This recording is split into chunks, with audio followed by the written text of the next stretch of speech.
Hi friends, welcome to బిన్వి mom recipes. ఈరోజు మన ఛానల్లో సింపుల్గా అప్పటికప్పుడే కమ్మగా దోసకాయ పప్పు ఎలా చేయాలో చూద్దామండి. టేస్ట్ చాలా బాగుంటుంది. ఇలా ఒకసారి ట్రై చేసేయండి.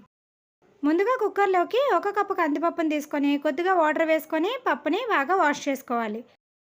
తర్వాత దీనిలోకి 4 కప్పుల వాటర్ని యాడ్ చేసుకోవాలి.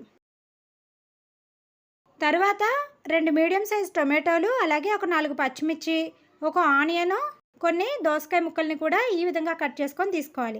ఇలా కట్ చేసుకున్న అన్నీ కూడా మనం ముందుగా కడిగి పెట్టుకున్న పప్పులోకి యాడ్ చేసుకోవాలి.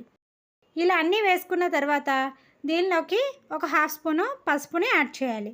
అలాగే 1 స్పూను ఆయిల్ని కూడా వేసుకొని ఈ పప్పుని చక్కగా మెత్తగా ఉడికించుకోవాలి. చూసారు కదండి, పప్పుని ఈ విధంగా బాగా మెత్తగా ఉడికించుకోవాలి. తర్వాత పప్పు గుత్తితో కొంచెం మెత్తగా మ్యాష్ చేసుకోండి.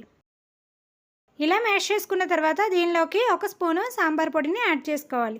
ఈ సాంబార్ పొడి కూడా ఇంట్లోనే ఎలా చేసుకోవాలో మన ఛానల్లో వీడియో ఉందండి. ఇంకెవరైనా చూడకపోతే ఒకసారి చూసేయండి.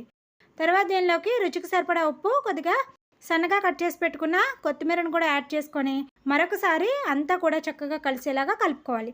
అంతే అండి. దీంట్లోకి ఇంకా పులుపు కానీ కారం కానీ ఏమి యాడ్ చేయకూడదు. కారంకి తగ్గట్టుగా పచ్చిమిర్చి, పులుపుకి టమాటో మాత్రమే యాడ్ చేసుకోవాలి. ఇప్పుడు దీనికి పోపు కోసం స్టవ్ పైన ఒక గిన్నెను పెట్టుకొని ఆయిల్ వేసుకొని వేడైన తర్వాత దంచి పెట్టుకున్న వెల్లుల్లి వేసుకొని ఫ్రై చేసుకోవాలి.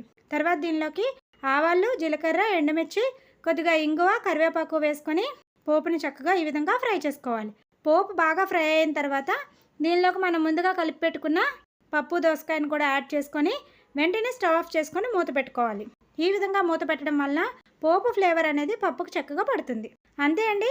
సింపుల్గా చేసుకున్నా సరే టేస్ట్ చాలా బాగుంటుంది. ఎప్పుడైనా ఇలా ట్రై చేయకపోతే ఒకసారి తప్పకుండా ట్రై చేసేయండి. వీడియో నచ్చితే వీడియోకి ఒక లైక్ చేయండి. అలాగే మీ ఫ్రెండ్స్కి, రిలేటివ్స్కి షేర్ చేయండి.